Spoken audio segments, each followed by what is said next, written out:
Pittsburgh Steelers fans, what's going on? This is Jeff Hartman of Behind the Steel Curtain, and it is a post-game show. It's finally a victorious post-game show. It's been a while. The Steelers snapped their 4-game skid by beating Tom Brady and the boys at Acrisure Stadium 20-18. What a weird final score, but the Steelers find a way to win. It doesn't matter how they win. Joining me as always in the post-game show, Bryan Davis. What's up, Bryan?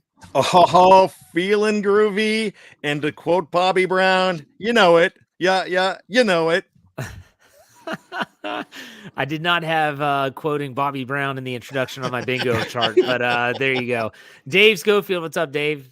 All right, I think it's official. Bryan Anthony Davis and I now have to every week go to pick the Steelers on the preview and then change our pick in the article after the last injury report comes out, because you're like, oh man, that's secondary.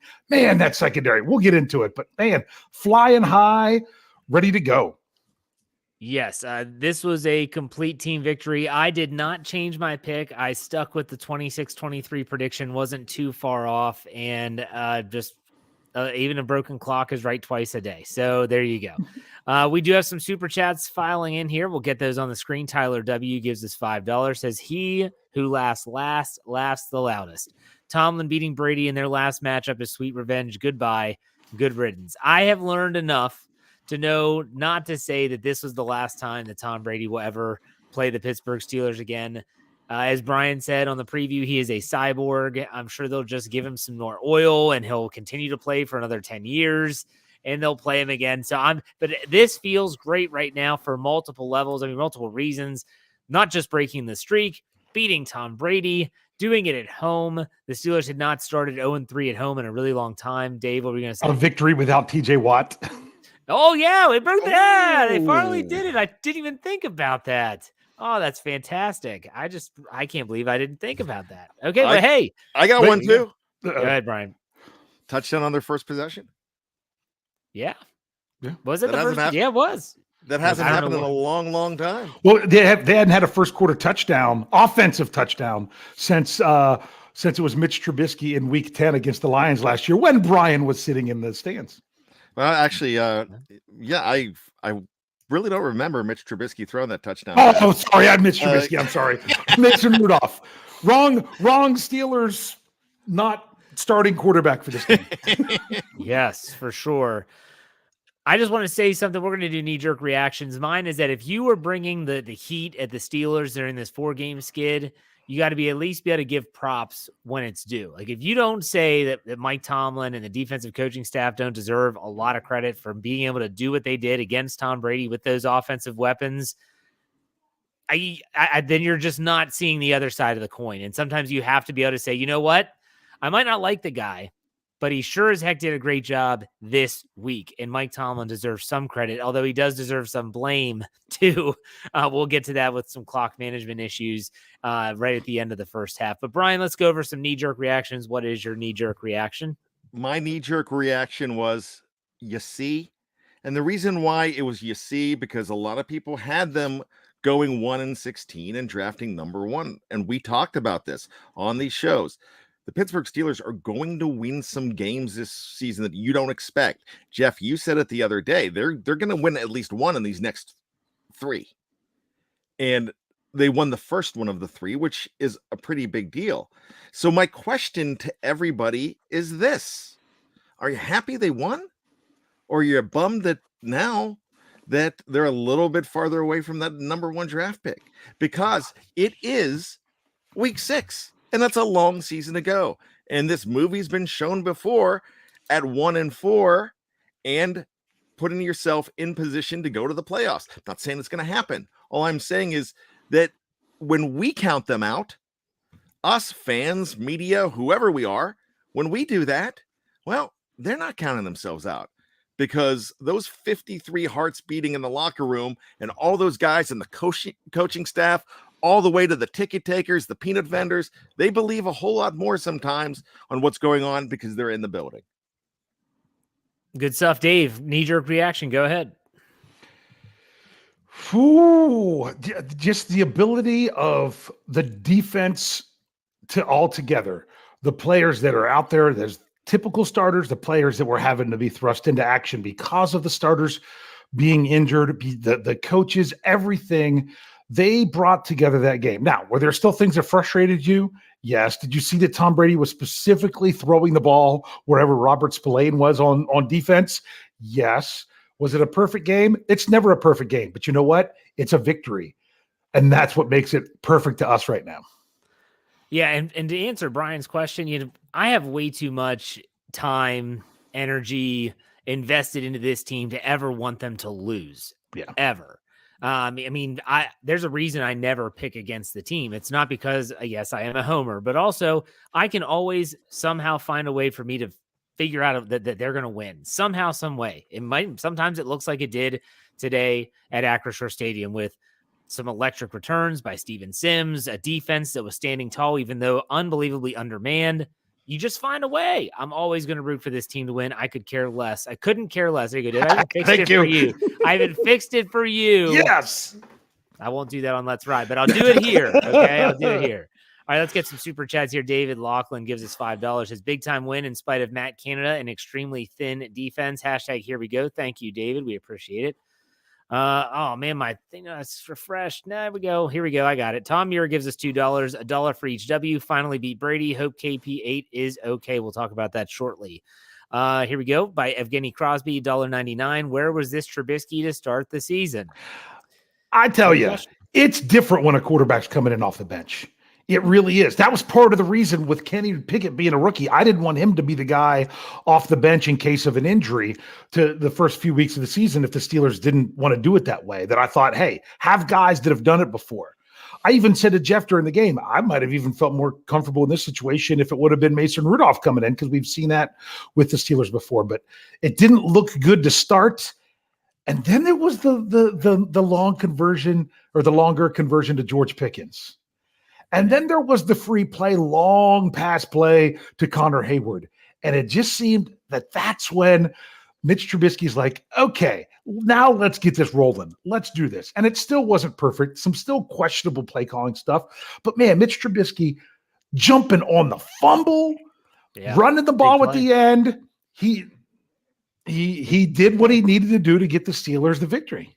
Hey, give credit where credit is due. We all three of us, myself included, I might have been the most vocal person to challenge Mitch Trubisky and say, I think he should be benched and all that stuff. I'm going to give him credit for getting the job done. Yeah. This was not a situation where he came in and they said, Mitch, we got a big lead. Just don't lose it. He had to go down and make plays. And he did that with huge third down conversions. I believe 3 in the fourth quarter, 2 to Chase Claypool were just phenomenal. 3 that were more than 10 yards. Yeah. Guess what the Tampa Bay Buccaneers fans are saying right now? Man, what's wrong with this team? They can never stop a team when they have 3rd and long. You know, it happens all the time in the NFL. The Steelers offense just don't do it enough, but man, did they do it today in the fourth quarter.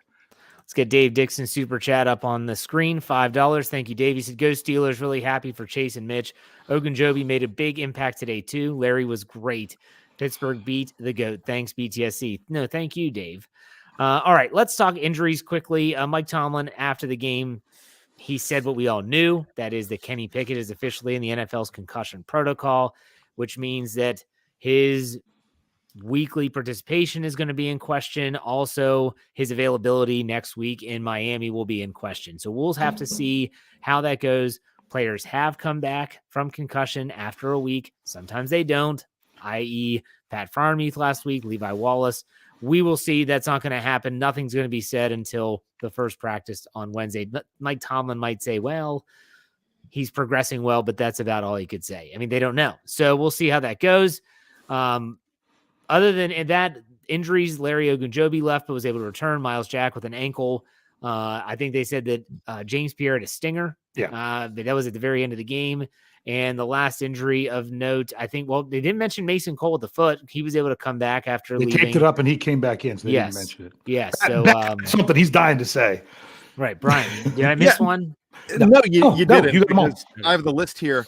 But one thing about the Kenny Pickett situation, watching it, you know, they're going to play Miami next week. And because of the Tua Tagovailoa situation, you know, teams are going to probably be looking at that quarterback with a fine-tooth comb right now.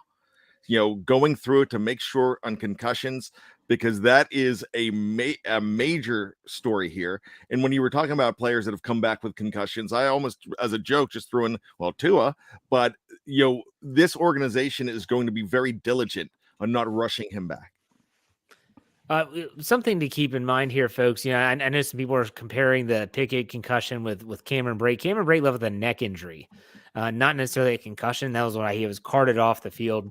A little bit different. But Dave, go ahead. What do you want to say? Yeah, and he was coming out off of having a concussion as well. Yes. I would not be shocked. I'm just saying we'll see how they play it out. But one of the things that really helped this Steelers team this week, Jeff said it to me when the game started, was that these secondary guys, they had all the reps all week because Sutton, Witherspoon, Fitzpatrick, they didn't practice at all. And it was a really big deal to have them out there and doing all that the whole time. You might want to consider that with your quarterback situation. If you're thinking, do you really want a rookie going through the protocol and can't practice all week and then coming in to start on Sunday?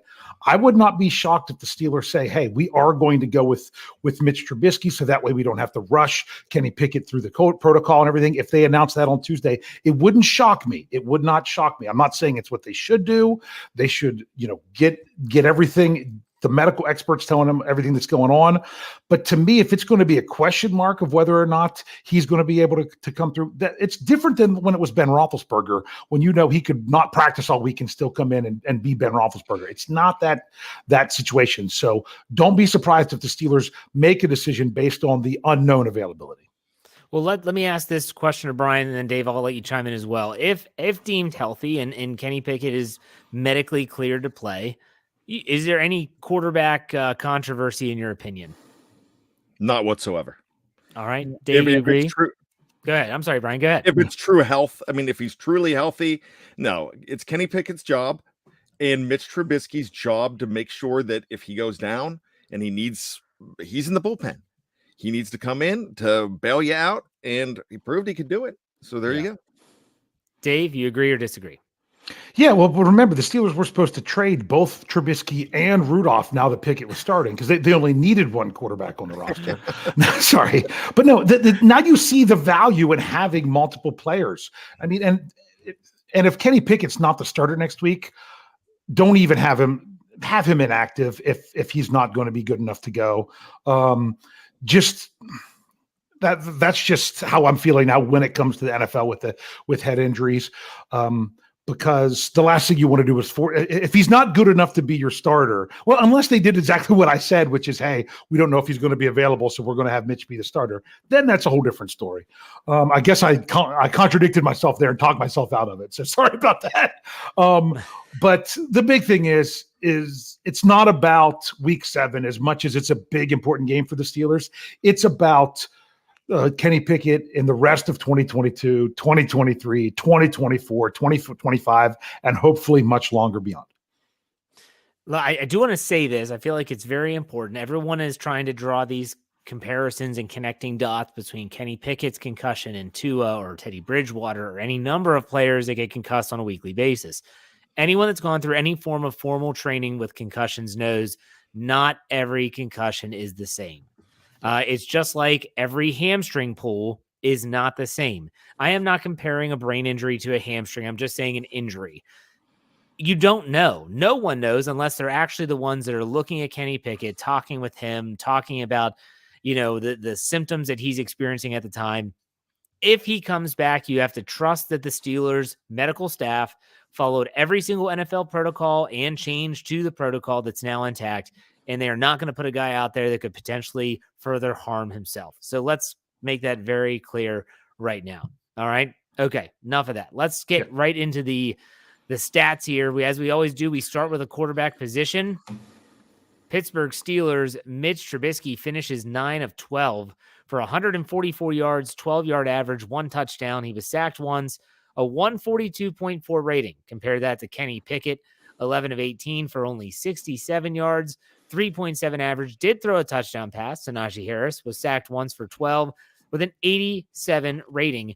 Total, those up 20 of 30, 193, 7-yard average, 2 touchdowns, no picks, 2 sacks, 109.2 What'd you think of the quarterback? What's up, Dave? Technically 211 before you subtract the Right. sacks. Yeah. Okay. Yeah. So what do you, Brian, what did you think about the quarterback play? I like the quarterback play today. There's other things I did not like. I thought the quarterbacks were handcuffed a good bit in this game. Trubisky was less handcuffed, and I like to have seen that. I felt like Kenny was held back a little bit in this game because there were a lot of rushing plays when sometimes you need to, take the top off of the defense. But with that, was Kenny perfect when he was in? No, but he was decent. Dave, what are your thoughts on the quarterback situation? Or not the situation, but the play? Well, I gotta be honest with you. I also liked Kenny Pickett 2 rushes for 16 yards and Mitch Trubisky 6 carries. Well, was it 2 or 3 that were kneel downs for 5 yards? That they added that to it. I feel the way to best say about the quarterback play is that it was above adequate. In other words, they did what they needed to do. I'm still frustrated, kind of like what Brian's saying. Like, come on. Why is it they go down, they score a touchdown on their opening drive of the game, something they haven't done for so long. And that second drive was just another big letdown. It was, and I'm not, and as someone who used to call plays, I'm one who gives the offensive coordinator a bigger benefit of the doubt than I probably should. And I was getting frustrated with that, even though the Steelers were winning. It's just bring it together. I feel like they did what they need to do. The most frustrating thing to me, and it's going to get lost because of Kenny Pickett going out, is Kenny Pickett having to look over to the sidelines, which he should be looking up to the press box, and going like this. Get the freaking play in so he's not getting up to the line of scrimmage with 8 seconds left and having to snap it real quick and taking a huge sack because they can't really adjust anything because the play is taking forever to get in. So sorry I kind of went off on that, but that had to do with the quarterback play. Well, I think when you look at the quarterback situation, you're now starting to see, if you look at it from an outsider's perspective and not just, staring at just the quarterback position and the quarterbacks themselves, is that the Steelers can never seem to get out of their own way at times. Yeah. Whether it is a 90-yard Steven Sims kickoff return, and then, like Dave just mentioned, it seems like they're late to get the play call in. And you're wondering what is going on. Like, how are you not ready for this? You should have had play scripted. Now, I understand you're expecting a touchback and you're going to start at the 25 and you have a whole script of plays that changes. You're in the red zone. Come on, we're professionals here. You got to be ready. Or if it's Kevin Dotson with a myriad of penalties, it seems to happen every single game where you complete a pass, you have a decent run, and right when you think they're getting some mojo going, some rhythm, they get pushed back. So I feel like this is a systemic thing, and it starts at the coordinator level, and yes, it even bleeds down into the players and their play on the field. It's just there are times where they just cannot get out of their own way, and that does impact the quarterbacks, which is what we're talking about here. Nonetheless, quarterback play, I think Dave or Brian said, was good enough to get the win. Those huge conversions by Mitch Trubisky are what highlight the quarterback play, in my opinion, this week. I'll get this super chat here. Nathan Smith gives us $1.99. Says, no way the NFL lets him play in Miami after Tua. I get it. There's optics. At the same time, if the Steelers and their medical staff follow everything and he passes those tests, he could play this week. I'm just saying it's a possibility. Is it likely? No. Is it a possibility? Sure. All right, let's talk about the running attack of the Steelers. They carry for 77 yards, and that's with Steven Sims having a -5 on his one lone carry. 77 total yards. They averaged 2.7, 29 carries with a long of 14, which was Najee Harris. Najee Harris finished 14 of 42, 3-yard average. Kenny Pickett, 2 for 16. Dave mentioned that. Chase Claypool, 1 for 8. Deontay Johnson, 2 runs for 8. Trubisky, 6 for 5. Jalen Warren, 2 for 2. They were really, even George Pickens got a carry in this game for 1 yard. They were really hitting the jet sweeps early and often, but still not a lot of success on the ground. Brian, what do you think about the running attack? Terrible. Not good at all. Dave mentioned the fact that Kenny bailed them out with a couple of runs. And when you take 16 right there from Kenny off of that 77, and you think you had jet sweeps in there, and you should have Harris going along with Jalen Warren, that was not a good running game. Dave, thoughts on the running game? there when you needed it. The Steelers got the ball with more than 4.5 minutes left in the game, and through nice third down conversions and still getting some nice run plays here and there, and including by the quarterback, they never gave the ball back to Tom Brady. When they needed the run to come through, it did. Now, the one play that we kind of missed, because it was not that we missed it, but man, they gave us a terrible angle on Fox. That was ridiculous. But you said it, Jeff, on that one. If everyone knows you're going to run the ball, just line up and run it rather than trying to do something fancy there with that run. But I mean, that one was for a loss, but otherwise they finished off the game. So that's the one thing I would say is a good with the run game. But what I also like was that they didn't constantly force it when it wasn't working early in the game. When you think about that last drive that you mentioned, and this ties into the running game, I think Najee Harris rips off an 8-yard run, 7-yard run on first down. It's 2nd and 3, 2nd and 2, something like that. And then what happens? Mason Cole throws Mitch Trubisky a ground ball back in the shotgun formation. He has to scramble back, and then they have to complete a 3rd and 16, I think. Yeah. That's what I'm talking about with this offense not being able to get out of their own way. Like, that's not on the coordinator. It's not on the quarterback. It's just a bad play. They have these brain farts periodically throughout the game, from the coordinator level on down to the players, and it is an absolute killer. And if this team's going to be a contender in any game, not season-wide, not division, not conference, in a game, you got to eliminate some of that stuff. I mean, you just can't kill yourself. It's awful. But the running game, you still want to see more. It just never seemed like they gave it a real legitimate shot, in my opinion. Najee Harris, 14 carries. Jaylen Warren, 2. 16 carries by your running backs. Like, is that really giving it a chance to develop and get some type of rhythm? And no, I don't. But I also so. don't want them to keep handing the ball off if it's not working, just for the sake to try to get into the rhythm. But I mean, you've got to say that last drive started with an 8-yard run on first down by Najee Harris. On that second play, that was the fumble that forced it all the way back to a 3rd and from 2nd and 2 to 3rd and 15. Just imagine if he only gets 2 yards on that first run. Yeah. Then you're looking at 3rd and 21. So it was a combination of things there. Yeah, definitely. All right, let's go to the receiving core. Not a lot of people with catches this game, which is not typical for the Steelers. Chase Claypool, he leads the team. 7 catches on 7 targets, did not have a pass targeted to him that he didn't catch. 96 yards, a 13.7 average, and a touchdown. The first touchdown of a Steelers receiver this season, and a long of 26. Connor Hayward comes in second with 2 catches on 3 targets for 49 yards, and that long of 45 on the broken play or free play, I should say. Deontay Johnson, 5 catches on 7 targets for 28 yards. George Pickens, 3 for 27 on 6 targets. Najee Harris, 2 for 7. He did have a receiving touchdown on 3 targets, and Zach Gentry, 1 for 4. Let's talk about the pass catchers. Brian, what were your thoughts? On my FanDuel today, I had Chase Claypool. Nice. And the reason I bring that up is I've jumped back on the Chase Claypool bandwagon. I don't think I was ever completely off of it. But last week, I was like, why are we throwing Chase Claypool under the bus here when Deontay Johnson had a bad game last week? And I really thought he played with heart last week. He's fighting. And today, it really showed. He looked like a number 1 receiver out there today. When you listen to the Mike Tomlin press conference, his exact words were, he was good today. But he's not going to give him way too much credit. And there's a good reason for that, because he's trying to keep Chase Claypool grounded while getting him off and running all at the same time. So I love Chase Claypool. I thought the other guys caught balls when they needed to. Were there any drops today? We won't get those advanced stats until at least I'm trying tomorrow. to think if there would be anything that would even be deemed a drop. I can't think of Not it. that I I can can't think think of of. a pass It that didn't seem like it was catchable that they did not bring in. Yeah.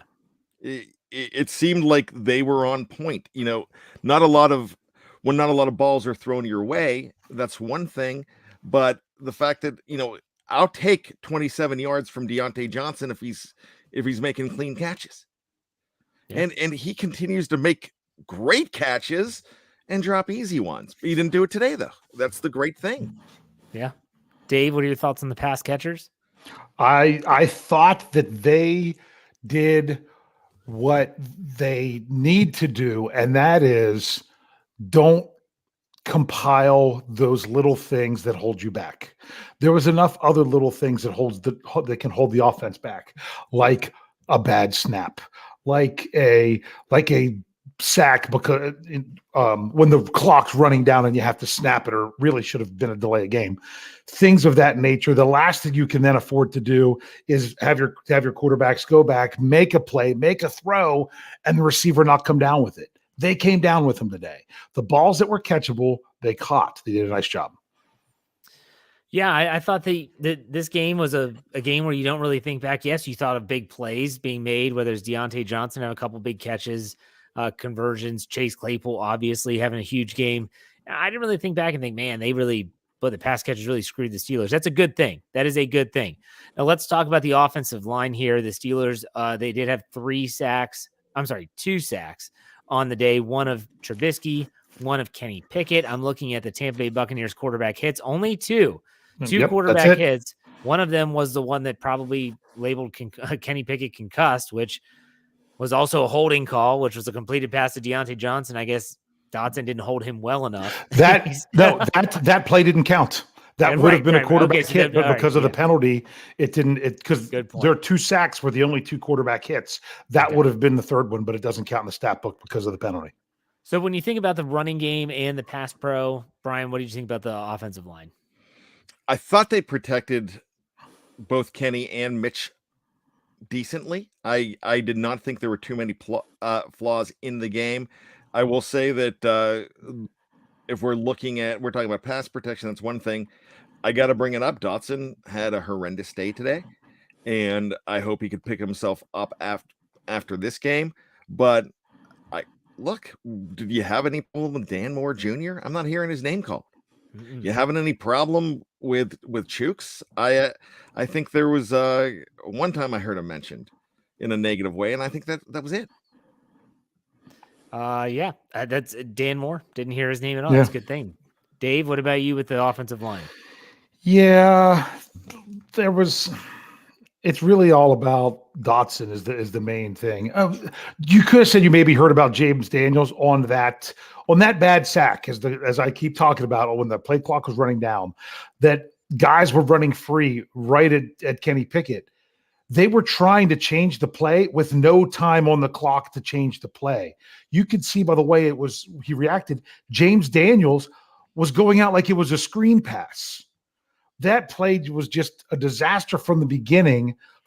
And to me, I lay it on not getting it in time to get to the line and actually do what you need to do based on what's going on. You have one player, one guy on the offensive line blocking one way, another thinking it's a screen pass and moving out, letting the guy go. That wasn't a bad block. That was a terrible miscommunication of what play they were actually running. But other than that, it really did come down to the multiple penalties on Kevin Dotson. He was the guy that didn't come out for the field goal, and they had to burn a timeout. So that's very concerning. I would love for that to just be chalked up to nothing more but a bad game, but he hasn't been having good games. You got to get back to the attention to detail. But unfortunately, I don't really want to see a next man up in that scenario because I don't think it gets any better for him. No, I wouldn't think so. But the offensive line, I'm glad Bryan said something. I was going to say it as if he didn't, and that is, there's a lot of players that you didn't hear any talk about, and that's a good thing. You don't want to hear your tackles being a talking point after a game. It's never good. It's always Dan Moore looked like a turnstile, or Chooks couldn't do anything to save his life. So it's a good thing. All right. Any other thoughts on the offense before we go to the defense, Bryan? I'll start with you. I was pleased. I did not love the play calling, and I don't know if that comes up later in the show in coaching, but the offensive do it now. The offensive play calling, gentlemen, that I thought they blew the game at the end of that half. I thought that I was thinking already. I was thinking about Dave Schofield. Yeah. like, there's Jeff your didn't have to turning think about it. He got to hear the whole earful. Yeah, I was like, there's Dave Schofield's turning point, because what you don't realize after the show, he's going to say, hey, 5 turning points when they lose. And thank goodness we don't have to do that today. But that was one of those situations where you're like, here we go again. Mike Tomlin mentioned the press conference. Brady, when Brady's on the field, when Brady walks on that field, he kept on saying, when Brady comes to town, he was talking about Brady. Brady, 3 points. That's easy for him to get. And they got the ball back at one point, and then they have to punt again in no time whatsoever, and they're still running. And is that a lack of confidence, or is that putting handcuffs on Kenny Pickett? That's when I mentioned handcuffs earlier. That's what I was talking about. Or you just, not letting him, just afraid he's going to make a mistake in that situation. You can't do that to a quarterback. Let him throw the football. Let him, because you're so right at that point, you're so predictable. Tampa knew exactly what was going on. Dave, thoughts on the offense or coaching staff from the offensive side of the ball? Well, because Bryan had to bring up the coaching and everything. Oh boy, we of course really broke down what happened, at the end of the first half there. And it wasn't the Steelers' final possession. It was the one before that. It was the one outside of 2 minutes. You don't have to run up to the line and snap the ball really quick. Even though, you only got one timeout outside of the 2 minute warning, you could have taken your time there. You needed to run one play before the 2 minute warning, because you got to think about, hey, what do I want to do coming out of this if it's going to be third down? That would have been the perfect regrouping time. You just say, you slow it down. Hey, get to the line, slow it down, snap the ball. Canada should have still been able to talk to Pickett, because there was still so much time left on the play clock when they snapped that, because they ran it so fast. Instead of just running one last play before the 2 minute warning, they had 2 incompletions, a punt, and Tampa ran a play, when it should have just been one more play, because that's the last thing you want to do, is leave too much time on the clock. And with 2 minutes left and a timeout, you still have enough time for your offense. That one was a little bit frustrating, and it ultimately, the way it all played out, ended up costing them 3 points. But so you don't want those kind of things to get swept under the rug just because they came through with a win. But overall, for the offense, it's still not nearly as tight as it needs to be, but they were able to. I'm just still so excited about how they were able to overcome some of those plays that in the past were complete drive killers. Granted, there were still some plays that were drive killers, penalties, negative plays, being behind the sticks. But it's, as you said, those big 3 third down conversions that were over 10 yards in the fourth quarter was huge. So actually getting those things, which wasn't something that they were getting early in the season. So you see, though, to wrap up the offensive side of things before we head over to the defense, you see that how the Steelers are going to have to win football games. And at least right now, they're not going to win in a boat race. They're not going to outscore a bunch of teams. They need the defense. And I said this on my Let's Ride podcast before the season started. I said the rule of 20. You got to keep them off of 20, and the team might be able to win a game. But they did that. Shockingly, somehow, the defense kept them off of 20, only allowing 18 points. That's I still huge. don't know how they did it. But it's not going to happen often in the NFL. That's the thing. You talk about next week against Miami with Tua. You talk about the next week in Philly. I know we're going to take it 1 week at a time, but you look at what's ahead. The offense is going to have to start to try and match the defense if they want to win some more football games. Let's talk about the defense. Tom Brady. Hold on, What's wait. up? Before What? we lose it, What? don't want to lose it. We got Monster for $1.99 in sorry. that super chat. He says, so you're telling me there's a chance. Here we go. Thank you, That's Monster. right. We appreciate it. For sure. No doubt about it. I don't think we missed any other ones, though. Okay, good. Thank you for bringing that up. All right, let's go to the defense. Tommy Brady, he finishes 25 of 40, 243 yards, 6.1 yard average, 1 touchdown, no interceptions, was sacked twice for 14 yards with an 87.8 Now, you have to throw in some of the pass defenses that the Steelers had. The Steelers had 4 pass defenses. Miles Jack with a big one. Malik Reed had the tip on a pass, almost intercepted. Robert Spillane got his hand on one as well. And Alex Highsmith with a strip sack. That definitely would count as a pass defense, I believe. Does that count? No, I think he got his hand on a different one. Oh, I'm okay. not sure. Very Because good. the strip sack counts as a sack. Yeah. Yeah. But when you're looking at players like James Pierre, Arthur Millette, Josh Jackson, yes, Trey Norwood. Yeah, you have Terrell Edmonds, who led the team in tackles with 10, 6 solo, and 1 tackle for loss. And then you're throwing in Elijah Riley. You're talking about all these players that are just literal no-names outside of the Steelers fan base who happened to read BehindTheSteelCurtain.com and saw the article about Leal going to injured reserve and these players being promoted and being brought onto the active roster. Let's talk about the pass defense first. And you have to bring up the pass rush as well. Quarterback hits 5 for the Steelers. Cam Hayward had 2. Larry O had 2. And Alex Highsmith had 1. So let's talk about the defense back end first. Bryan, what are your thoughts about this patchwork defensive backfield? Phenomenal. There was another guy there that you did not mention that I've never heard of. I mean, I have heard of on BTSC, but I think there was somebody else that was called up from the practice squad. Are we missing somebody there? What you mean, Josh Jackson and Quincy Wilson? Quincy Wilson. That's who I was thinking. Yeah, I was like, didn't he play for the West Virginia Mountaineers a long time ago? I mean, that's back in 2003. But they were phenomenal. They did what they had to do, and Mike Tomlin said, yeah, I mean, we basically had to play to the strengths of those guys that were out there. I like how Dave mentioned that they did have a whole week to practice. And I think that really bodes well for that team because you saw what happened. Josh Jackson got thrown in the mix last week. I mean, like late thrown in the mix. And they played better football. And, towards when you get to the third quarter of that game, I'm starting to think, all right, this is a legitimate good defense today. And I did not feel like it was all falling apart. And which is the potential. And we've seen that so many times with Tom Brady coming in and just tearing you up.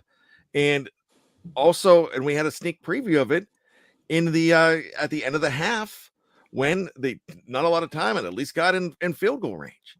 So fantastic. And I want to just talk about the defense in general, but go to the other side. Man, I'm glad I'm not with behind the Tampa curtain this week because they're gonna be talking. Bucs Nation is the name of that website. Bucs Nation. They're gonna be talking all week about must have been a good wedding. Yeah. And that is going to get some major play. And I tell you what, I know he's a leader, but I see him barking on the sidelines to those offensive linemen and screaming at them. And they're like, wow, he's a great leader. I'm looking at those guys, look like they're ignoring them.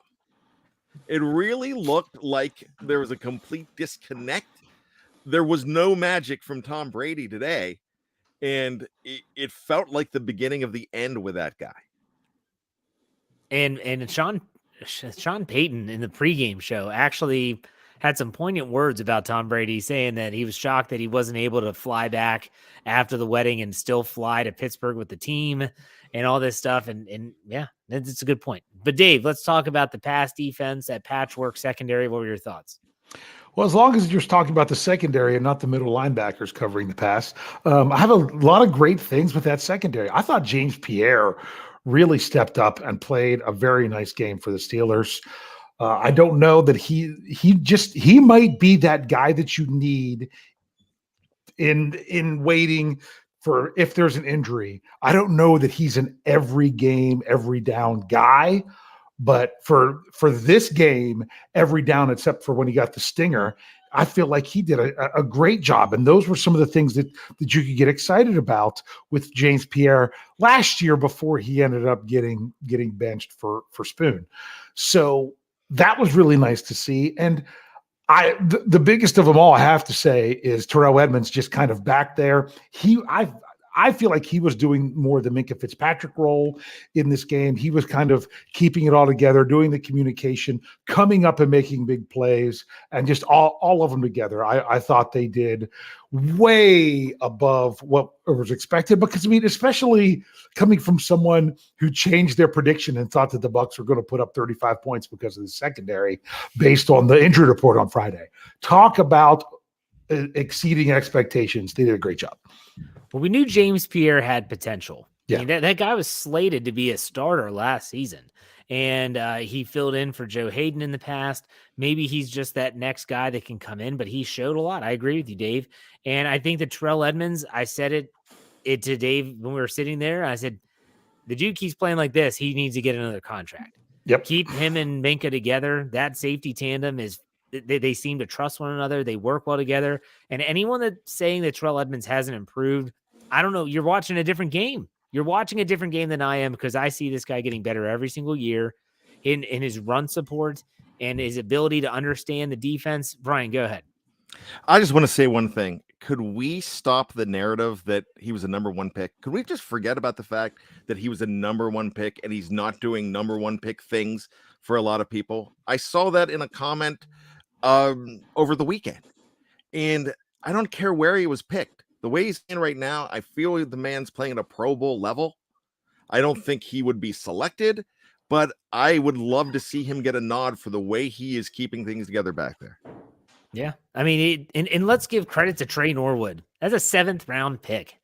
That's a 7th rounder. And I remember Mike Tomlin was so excited when they drafted him, thinking, this is like a 7th round pick. What are you doing? What are you talking? He called him the Swiss Army knife and all this stuff. Hey, the secondary did it this week. And I love that Mike Tomlin, that was the one thing he kind of reiterated over and over again in his post-game press conference. It was just this week. He said, we won this game. They haven't turned the proverbial corner or anything like that. But let's talk about the run defense. That's always been a cause for concern with Steeler fans. They hold the Tampa Bay rushing attack to 75 yards on 26 carries, a 2.9 yard average. Leonard Fournette, 21 carries for 63 yards. Rachaad White, 4 for 12. And Tom Brady, 1 for 0 when he was stuffed on a quarterback sneak on, I think it was 3rd and short. So what are y'all thoughts on the rushing defense? It looked better. They were without Leal. Isaiah Loudermilk gets a helmet. When you're looking at the tackles, Miles Jack, 8 tackles, 6 solos. Terrell Edmonds, I said this earlier, had 10 total tackles. He led the team. Trey Norwood is 3rd with 5 tackles and 5 solo. Devin Bush, 5 for 4. Larry Ogunjobi, 5 tackles, 3 solo, 1 tackle for loss, 2 quarterback hits. That guy was playing like a man possessed. Guys, what are your thoughts on the run defense? Bryan, we'll start with you. When this game started out, I believe maybe it was the second drive, and I saw Fournette getting going, and he had White going a little bit. I mean, just at the beginning, but it seemed they really clamped down in the second half of that game. And it just, to me, it's like I wasn't worried about 3rd and short anymore. I just felt like this was the Pittsburgh Steelers run defense that we've been hoping for today. To keep him under 100 yards, fantastic. Sure, you did not get contribution. You did not have to deal with a running quarterback. But for this day and on this day, I'm just going to say that I wish it was physically possible for me to grow more thumbs, but I only have 2. So I can only give you 2 thumbs up here. But if I possessed more, you get them, defense. All right, Dave, what are your thoughts on the run defense?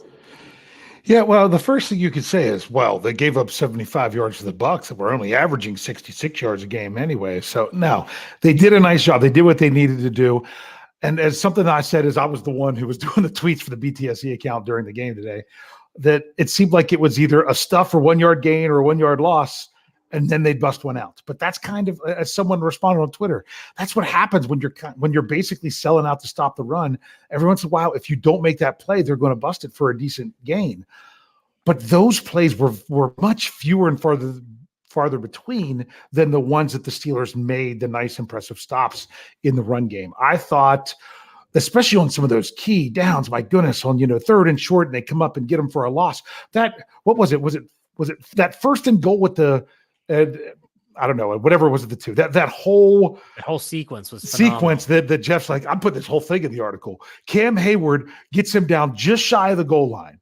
Then Lario comes through, busts him up for a loss, and then they get the sack on Brady. That just kind of summed up what they had to do. They got the stops in big moments in the run game today.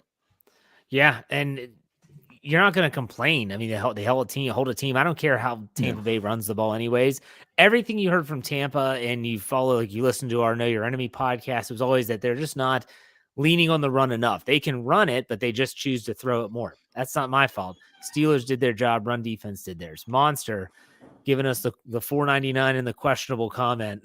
He said, do you think Robert Kraft has to get his massages at the team facility like Watson has to? Either way, glad he could help distract Tom Brady. Thank you for the tip, Monster, and the chuckle. I appreciate that. It's always good. It's always good to be Tom Brady.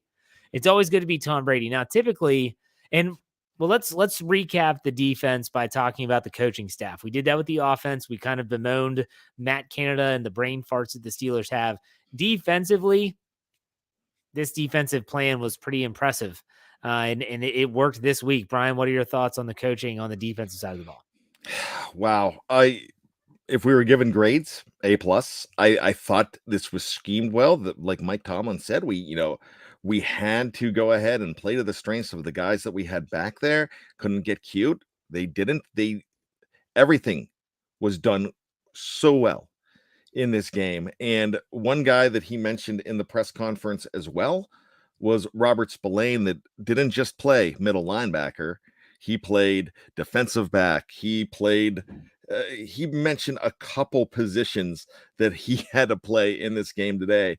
And it was just an overall great use of all of your utility players, of all of your guys.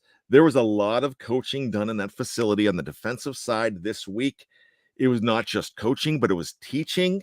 So hats off to all of those guys. One question was asked of Mike Tomlin also that I took note of. And it was like, well, Brian Flores seems to be a behind-the-scenes guy and an architect.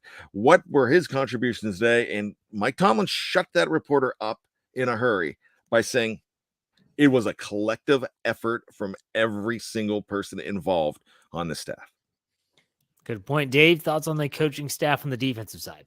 Yeah, I'm trying to remember that question. If that question is from the reporter, I was thinking then that's a reporter that he likes to shut down. But that might have been a different question if I'm recalling. Would that be a question from the worldwide leader in sports? Yeah, it might be. Because he did it again he did it more than once in this press conference from the same person.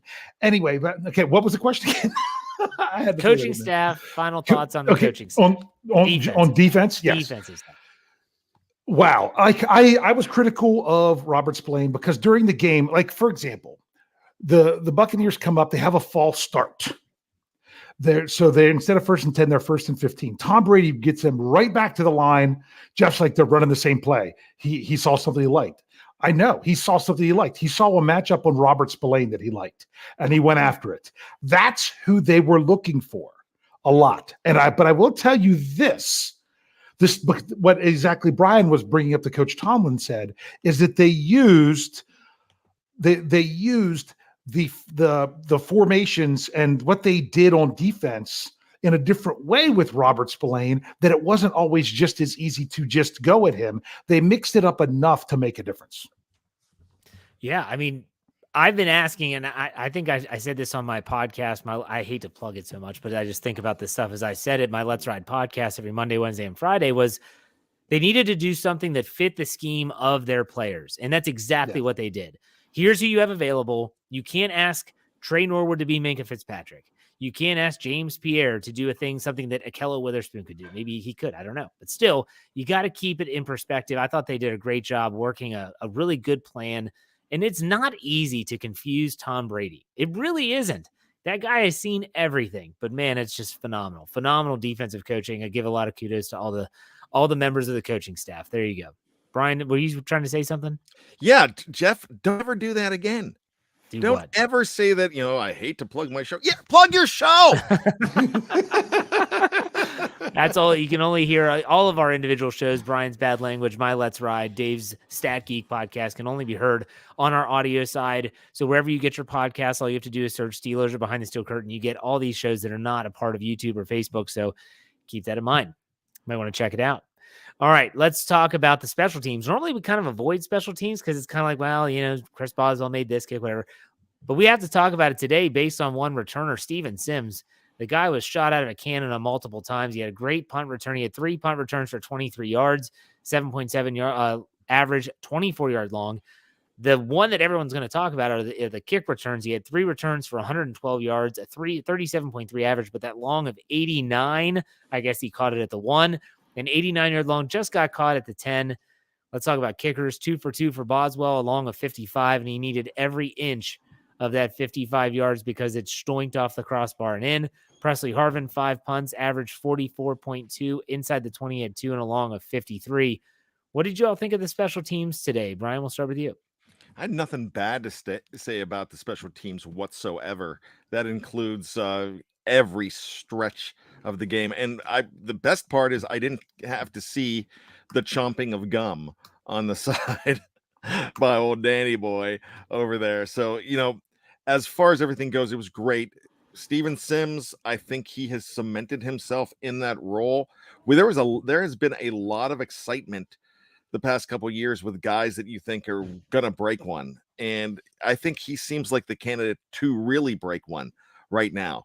And our very own Andrew Wilbar, who in our Slack channel a couple of weeks ago was personally offended. And his exact words, I'm hurt that they haven't played Steven Sims yet. Well, we're going to hear it now about how excited he was and how right he was about Steven Sims. And I tell you what, I'll give you credit because Steven Sims came in, and if he can give them a burst for the rest of the season, then that is a pretty good thing to have. Dave, thoughts on the special teams? Yeah, it's funny because there was times early on where the Steelers got pinned a little bit further back because on a kick return, there was already guys in his face before he got to the 15-yard line. And we're like, come on. And then Sims breaks one, and then he had the punt return, and you didn't have the shanked punts. You had a punt where they were going snapping from their own 4-yard line where Big Press was standing on the end line, and he gets it across midfield, and the coverage was good to keep him on the other side of midfield. Things of that nature. The favorable bounce, which I still said, Boz looked down, whether he was looking at his foot, his shoe, the ground, something wasn't quite all there with that long kick that made it where it wasn't even longer. But it was pigeon, Dave. He might have kicked a pigeon. It might have been. Well, because they said they seeded the field, so that the pigeons are out there. And the thing is, maybe that caused those loose grass seed to slide a little bit. But pigeon that was crap was near the ball or something. Yeah, maybe. Yeah, he could have slid on pigeon poo. All kinds of crazy stuff. All in all, the special teams, I thought they did a nice job, including on their coverages. Yeah, I thought the only thing that made me mad was early in the game, and I tweeted this, that the Steelers return team, Steven Sims caught a ball, and I know this is not like Gunnar O when he was back there earlier in the season. He caught a ball, makes the first guy miss. That's the number one rule of a returner, especially on a punt return. If you can make the first guy miss, you can make something happen. And he's literally surrounded by black and gold jerseys that are in his way. Go block somebody. Like, where's the return? You set up your return. Steven Sims does his job, and then he's stumbling in front of guys that are just kind of like, oh my gosh, he made a miss. Did you see that play? And it's like, get out of the way. But still, I thought that it was great to see the special teams come through when they needed it. I was unbelievably angry when they could not score a touchdown after the 90-yard return, and settling for a field goal was one of the most deflating things I've ever seen. I mean, I'm sure that. Are you allowed to say deflating when they're playing Tom Brady? Yeah, you can. Okay, just making sure. It's in the bylaws. Okay. So, but yeah, you think about it.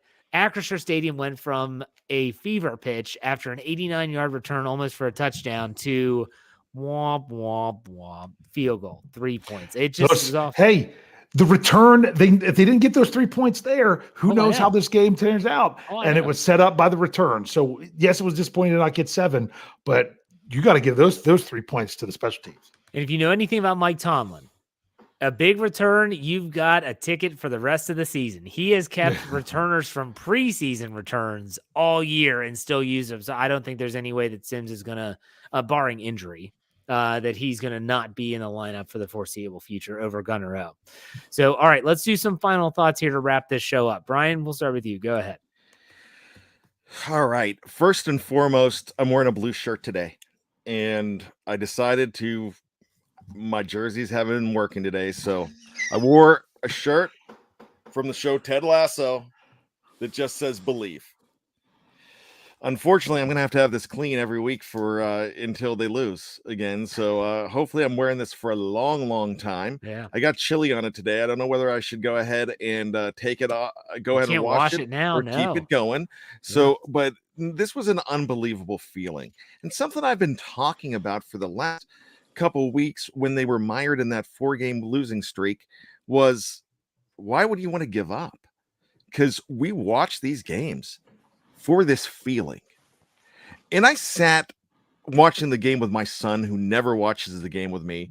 I think aliens have, taken him over and reprogrammed his brain, because all of a sudden he's interested in watching the Penguins and now the Steelers and commenting, and he's picking it up. And then asking me some questions here and there. So to share that game with my son today was just absolutely amazing. And that's the feeling that I think I remember from way back when I watched games with my dad when I was a kid and I got into them. I remember a game in 1980 against the Cleveland Browns. They came back to win, and he jumped up in the air and accidentally hit the plaster ceiling with his fist and cut his knuckles, and we were laughing about it because he was so excited.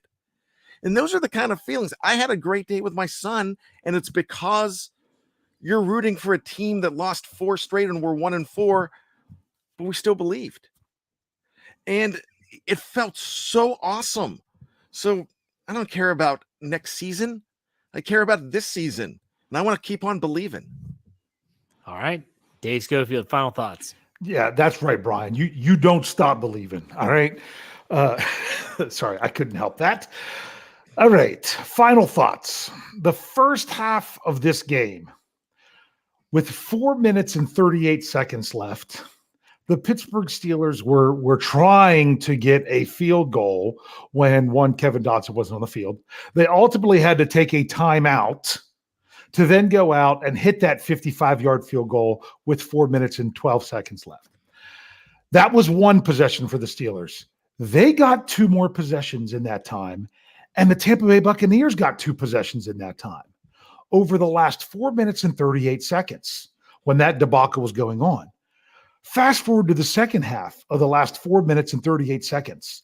The Pittsburgh Steelers get the ball, and they never give it back. That, to me, was ultimately what this game was going to come down to. Can the Steelers find a way and convert these big 3rd down and longs, be able to run the ball somewhat efficiently? Mitch Trubisky willing his way, rolling out, and even though the clock's not running when it was supposed to be, Chase Claypool getting that great catch, which the clock should have ran that down to the 2-minute warning because his elbow was down and bounds, but oh well. But those kind of things, look at the difference between halves. In the end of the first half, it was possessions back and forth. But that second half, the Steelers said, we've got a 2-point lead. We're going to sit on it. We're going to get it done. And they did. We haven't given enough credit on this show, kind of overlooked. Devin Bush knocking down that 2-point conversion. That was a great play. That was a big difference in the game. Now, were the Steelers able to move down? And they were in field goal range at the end when they're taking a knee, which would have been nice if that would have happened. Who knows how it would have played out? But that was a huge play for them at that moment. And I even brought up the question because there were some people wondering, should the Steelers have gone for 2 on that last touchdown? Because they were already up 7. Do you kick 1 to make it 8, or do you try to go up by 2 scores? And a lot of the numbers say that you would go for 2 there, to go for 2 scores, because chances are a team, when they score, aren't going to go for 2 to take the lead. They're probably just going to try to tie either way. But that made a huge difference that they didn't, because then Tampa had to convert the 2-point conversion. They did not. There's a lot of little things that didn't go the Steelers' way in this game, but even more that did. They found a way to win. They found a way to grit it out. They lost their quarterback that got benched earlier in the season, stuck with this team, shows why he's still a leader, and came in and got the job done. What's not to be excited about? Tomorrow, we finally get a victory Monday. For those of you, get up and enjoy it. Yeah, Bryan was celebrating a good game with his son. I had to answer questions from my 4 daughters about why does that line on the field for? All like those type of questions. But still, why are they kicking the ball? My final thoughts are this. Suck it, Tom Brady. I hate that guy. I can't stand him. I went off on the preview about him. I'll probably go off again tomorrow on my Let's Ride podcast because I hate that guy. He is the biggest scumbag of them all. The Steelers win. I hope they never play him again so I can always relish in the fact that they beat him the last time they played him in Pittsburgh. Screw you, Tom Brady. Enjoy that L while you're partying with Robert Kraft after the wedding. What's up, Dave? We did get a $1 super chat from Heath Davis. Nothing in it, but his next comment was Heath Davis. Well, he's one of my ride or die crew. He always asks questions on the mailbag. He said, well, the Steel Panther, what a horrible nickname, Heath. Stop calling him that. All right, that's Kenny Pickett. Will the Steel Panther ride again, or are we going to have to settle for Bisky business? I'm digging the Pickett to Pickens attorney at ball. Oh, the play on words just never ends. There you go. I like Steel Panther. Yeah, that makes 2. Gosh. Oh, wait, Wilson, we get another Wilson one. Pava chiming in with $9.99. Feels good to beat Brady. Feels good to win. Feels good to watch as a part of Steelers Nation. Y'all rock at BTSC. Keep it up. Thank you, Wilson. Always, never take a win over Tom Brady for granted. So, all right, there you go. We won't be back. Who's going to be back next week after the I'll be here game? next week. Dave will be there orchestrating some form of post-game show. We've got to figure all that out. Yeah. We'll figure it out and let you know. But Steelers win. That's all you got to know. We'll see you next time.